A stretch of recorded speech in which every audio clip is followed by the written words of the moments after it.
tous ceux qui vont m'écouter, grâce à vous, je les remercie d'avance d'avoir prêté cette attention-là à mes propos. Jeunesse camerounaise, vous êtes composée de femmes, de filles, de garçons et d'hommes de très grande valeur et c'est sur vous que repose notre pays. Ne laissez personne piétiner votre dignité. Accrochez-vous aux valeurs de la République. Défendez les valeurs de la démocratie. Défendez les valeurs de la Déclaration universelle des droits de l'homme. N'en démordez pas. Quoi qu'il vous en coûte, le salut et l'avenir de notre pays en dépend.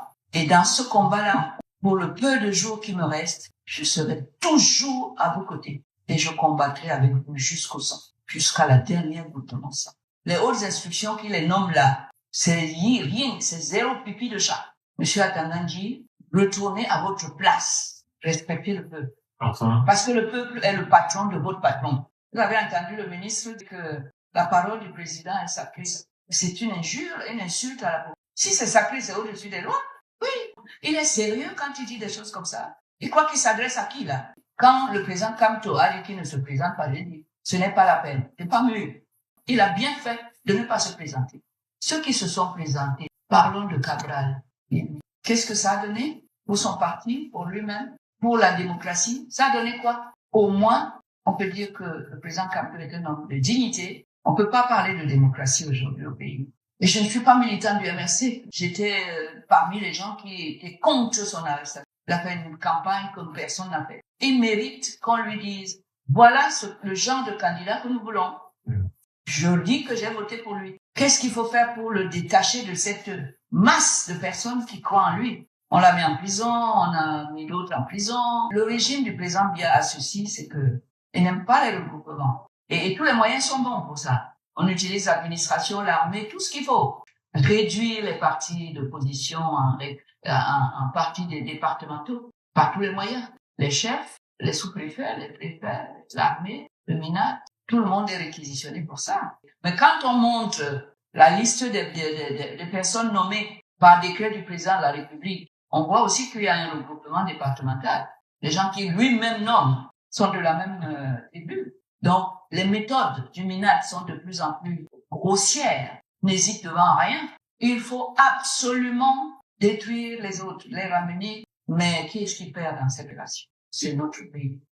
Si vous voyez ce que je vois et ce que je dis là, vous croyez que c'est les autres qui vont faire pour vous? Qu'est-ce qu'on a fait? Le président Biya pour qu'il nous traite comme ça. Le sort du Camerounais est en chute libre. Aucun partage du pouvoir. Le mot démocratie, bien, c'est pour nous. Le Cameroun, c'est une voiture. Nous sommes propriétaires de la voiture. On a donné ça à un chauffeur. Il s'appelle Paul Biya. Est-ce qu'il est un bon chauffeur? Mais vous ne pouvez pas rester comme ça, sans rien faire. Ce n'est pas possible. Ce n'est pas admissible. Ce n'est pas normal. Je vois les gens croquer la douleur de vivre leur vie de Camerounais aujourd'hui. Je vis avec les Camerounais et je les vois souffrir sans pouvoir faire grand-chose. Parce que je souffre avec eux. Que au tribunal aujourd'hui, la loi a été remplacée par les hautes instructions et la corruption. Alors à partir de ce moment-là, j'ai plus ma place là-bas. Quand vous prêtez serment sur la Constitution, que vous êtes le défenseur de tous les Camerounais et que vous envoyez l'armée tirer sur les gens du nord-ouest et du sud-ouest, et n'oubliez pas que ces gens-là font partie de la République. Ça veut dire qu'ils ont le même président protecteur. C'est-à-dire que le soldat qui vient les tuer là-bas utilise les habits qu'il a aussi contribué à acheter. Les Rangers aussi. Les fusils et la balle qui va les tuer. C'est eux qui ont payé. On a supplié le président. Pardon, on n'envoie pas l'armée. Réglons ça autrement. Rien. C'est encore là. Les prisonniers politiques, il faut les faire libérer. Il faut que chacun apporte sa pierre à leur libération. Ce n'est pas l'affaire du MRC. Ce sont des citoyens. S'ils ne le font pas, demain ce sera leur tour. Il n'y a plus de limite. Voilà. Si on ne fait pas ce travail-là, ça sert à rien de faire les élections. C'est pour ça que j'ai dit, quand le président Kamto a dit qu'il ne se présente pas, j'ai dit, ce n'est pas la peine. C'est pas mieux. D'ailleurs, aujourd'hui, les gens disent, oui, il n'avait qu'à se présenter. J'ai dit non, il a bien fait de ne pas se présenter. Ceux qui se sont présentés, parlons de Cabral. Qu'est-ce que ça a donné pour son parti, pour lui-même, pour la démocratie? Ça a donné quoi? Au moins, on peut dire que le président Kamto est un homme de dignité. Il n'a pas voulu que, et après avoir constaté ce qu'il a constaté, aller encore dans cette mascarade-là, de cette manière-là. On peut pas parler de démocratie aujourd'hui au pays, sauf celui qui est capable, qui est chargé de nous dire quelle démocratie il est en train de mettre en place ici. À part celle qui lui permet de dire que il a 71% des faveurs de l'électorat et qu'il a gagné. Voilà. Ben, je n'ai pas eu de contact avec le président Kamto après sa sortie de prison. Et je ne suis pas militant du MRC. Il a été me dire bonjour parce que j'étais très proche. J'étais parmi les gens qui étaient contre son arrestation et qui avaient loué le travail qu'il avait fait pendant la campagne. Il a fait une campagne que personne n'a fait. D'ailleurs, le président Biya ne fait jamais de campagne. Il ne nous fait pas de promesses de campagne et c'est toujours lui qui est élu. Et j'ai pensé que la personne qui a fait une campagne, il mérite qu'on lui dise voilà le genre de candidat que nous voulons. C'est pour ça que je l'ai soutenu. Je dis que j'ai voté pour lui. Mais je ne suis pas militant de son parti. Maintenant, que j'ai dit tout ça à haute voix, j'ai fait tout ça devant lui et tout, qu'est-ce qu'il faut... Il sait ce qu'il faut faire de gens qui pensent comme moi et qui peuvent être des électeurs ou bien des gens qui peuvent lui apporter quelque chose comme candidat. Et je ne l'ai pas revu. Parce que si j'étais à sa place, tout ce raz-de-marée qu'il a eu pour les élections de 2008, ma première chose, c'est de ne pas perdre une seule voix de celle que j'ai déjà eue là. Comment faire?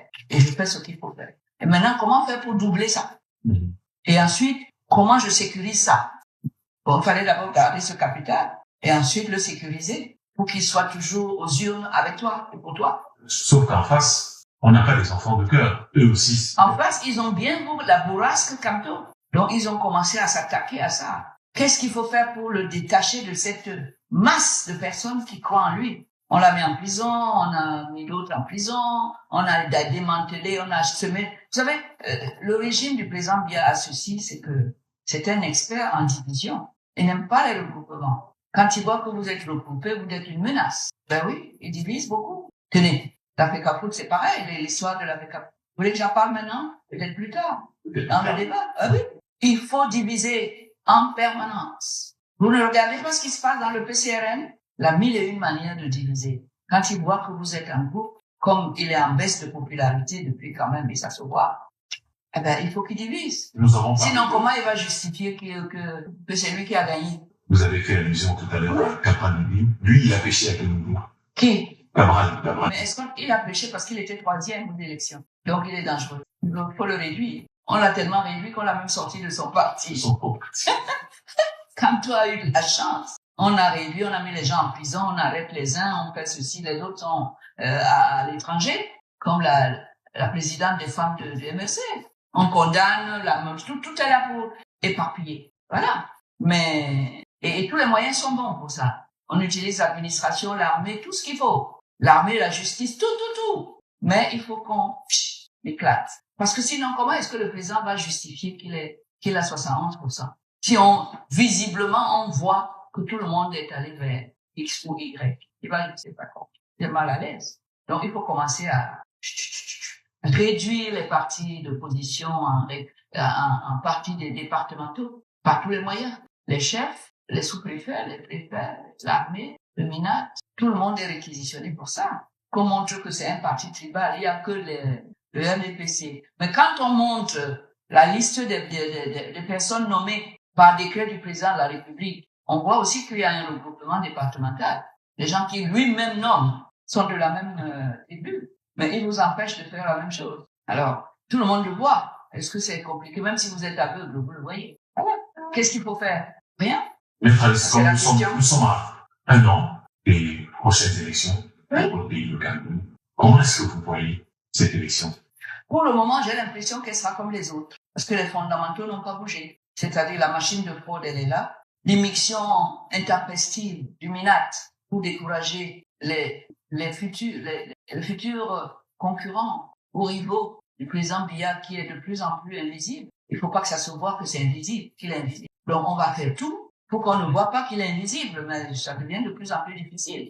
Donc les méthodes du MINAT sont de plus en plus grossières, n'hésite devant rien pour que ça soit comme ça, que le président on voit pas. La dernière fois qu'on l'a vu, on a vu qu'il n'était pas bien, que l'âge avait eu raison de lui, avec toutes les conséquences de droit. Bon, maintenant, qu'est-ce qu'il faut faire? Il faut absolument détruire les autres, les ramener à des lilliputes. Oui, mais qui est-ce qui perd dans cette relation? c'est notre pays. Faites-leur prendre conscience. Vous qui avez le pouvoir souverain, le peuple, si vous voyez ce que je vois et ce que je dis là, vous croyez que c'est les autres qui vont faire pour vous? Vous voyez pas comment ça se passe ailleurs? C'est quand le peuple a dit non, ça tue. Mais pour ça, eux, ils anticipent. Ce peuple, il faut le traumatiser. Il faut qu'il ait faim, qu'il pense qu'à comment faire pour survivre à la faim. Il faut qu'il soit immobile. Il faut que les routes soient dans un état impraticable pour qu'ils puissent même pas aller chercher ce fameux pain. Comment vous pouvez justifier l'état actuel du Cameroun et du Camerounais d'aujourd'hui et de demain? Qu'est-ce qu'on a fait? Le président Biya pour qu'il nous traite comme ça au bout de la 40 et quelques unième de notre cohabitation, où le sort du Camerounais est en chute libre sur tous les plans. Quand vous avez un peuple que vous ne pouvez pas nourrir. Pourquoi? Parce que en cherchant, on a vu que c'est le ventre du Cameroun, le verger du Cameroun, vous faites la guerre là-bas. La guerre à ses compatriotes qui cultivaient le verger et qui nous envoyaient des... Tout le monde sait qu'aujourd'hui, le marché est vide. Un ménagère me disait l'autre jour qu'il n'y a pas de salade. Tout le marché n'avait pas de salade. Tout le monde sait que les Camerounais savent cultiver la salade. Et ils l'ont toujours cultivé, ils l'ont toujours mangé. Le président de la République a installé un régime autocratique. Ça veut dire quoi? Aucun partage du pouvoir, à aucun niveau. Le mot démocratie, bien, c'est pour nous permettre de bavarder là-dessus et de croire que non. L'autocratie, c'est quoi? Il a abattu la séparation des pouvoirs. Parce qu'il a scié ça dans la Constitution. Il a scié ça dans les élections. Et il est aujourd'hui maître à bord après Dieu, même peut-être avant. Le Cameroun, c'est une voiture. Nous sommes propriétaires de la voiture. La carte grise est en notre nom. Vous, moi, tout le monde. On a donné ça à un chauffeur qui s'appelle Paul Biya, de 40 ans qui travaille avec nous. Est-ce qu'il est un bon chauffeur? Je vais répondre. S'il n'est pas un bon chauffeur, vous avez le devoir de nous mettre en sécurité. Soit vous l'écartez, soit vous nous dites, vous ne montez plus dans la voiture. Elle n'est plus à vous. Faites le choix. Mais vous ne pouvez pas rester comme ça, sans rien faire. Ce n'est pas possible. Ce n'est pas admissible. Ce n'est pas normal. Moi, je n'ai jamais imaginé que j'allais avoir une fin de vie comme celle que je vis aujourd'hui. C'est-à-dire, je croque, je vois les gens croquer la douleur de vivre leur vie de Camerounais aujourd'hui. Moi, je vis avec le bas peuple. Je vis avec les Camerounais et je les vois souffrir sans pouvoir faire grand-chose. Parce que je souffre avec eux. Disons que je suis à l'aise partout où il faut défendre les opprimés. Et aujourd'hui au Cameroun, les opprimés, on les trouve partout. Au tribunal, en politique et un peu partout. Mon métier d'avocat, je ne l'exerce plus avec la joie qui était la mienne auparavant. Aller au tribunal aujourd'hui, plaider un dossier, c'est pour moi une pénalité. C'est pénible parce que les tribunaux ne fonctionnent plus du tout. Le temps, les magistrats ne sont pas à l'aise pour reconnaître que ne travaillent pas dans de bonnes conditions. Pas du tout. Je suis allé voir un vice-président de la cour d'appel l'autre jour. Vous entrez dans son bureau, tous les dossiers sont par terre. Et quand je dis tous les dossiers, il lui reste à peine l'emplacement où il y a son bureau. Et puis les autres dossiers sont sur sa table. Et vous voyez aussi qu'il travaille avec sa plume. On n'a rien informatique. On n'a pas recyclé les secrétaires pour qu'ils puissent absorber le nombre de dossiers et le travail qui est celui du magistrat aujourd'hui. Ce qui entraîne des lenteurs dans le service de la justice qui sont incroyables. Évidemment, dans ce microcosme, seuls peut-être quelques magistrats, mais véreux, sont à l'aise là-dedans. Comme ils ne sont pas tous véreux, tous les autres magistrats sont malheureux. Ils n'ont plus les conditions idoines pour rendre la justice et dire le droit. Avant qu'on ne les critique, il faut aller voir comment ils travaillent. Il faut aller voir la vie qui est la leur. Quand on vous dit, et je le dis souvent, que au tribunal aujourd'hui, la loi a été remplacée par les hautes instructions et la corruption. La loi est sortie par la fenêtre. Entre ces deux-là comme ça. Alors à partir de ce moment-là, j'ai plus ma place là-bas. Aujourd'hui, je prends quelques dossiers parce que c'est une cause que je défends. Pas parce que j'ai un cas qui me permet de travailler de manière classique et de gagner ma vie par mon travail. Quand vous prêtez serment sur la Constitution, que vous êtes le défenseur de tous les Camerounais, que vous êtes celui qui assure leur sécurité, ainsi que la sécurité de leurs biens, et que vous envoyez l'armée tirer sur les gens du Nord-Ouest et du Sud, parce qu'ils ont dit qu'on se séparer, même si on dit ça, est-ce que c'est la mort que ça, la guerre? Non.